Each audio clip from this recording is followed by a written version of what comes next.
बाबा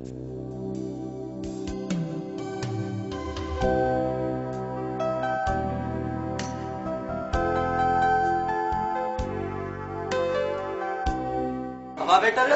room number 102 जो bill तो बुधाए बाबा। अरे चा बुराई तो सर हेठी होटल में शोभ कली में रहे तो 5 स्टार होटल में ऐ घुराए दो चाहे था कली में अचण दिस एड़ो बिल गाटे में बड़काई नमाज जो बकरी आपरो बेकाट न करे ना तो मुंह चढ़ा लो राय के कदा तरह के सजा तेरी तो कंजूस मक्खी चूस अन्ना केतरा तो बच्चे में मटन नाल ते तुझे मटन कटी छड़ियो आखिरकार होटल में चराणो को दिसो आनी मोजू ना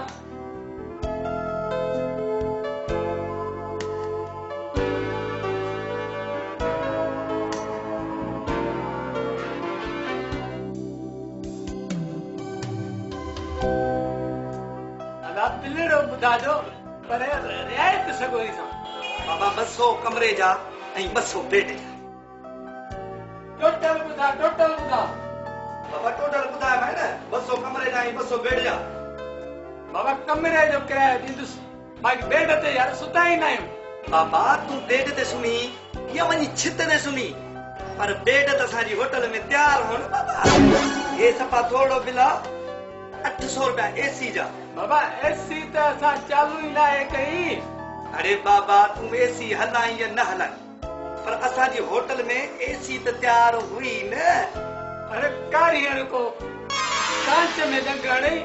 सजी रात लाइट हुई कोन ओ बेरो ट्रेडो जेको चयो कास फार्म सेड़ियो असा सजी रात अगुरे ते गुजारियो 200 जी ता मानी खाई आओ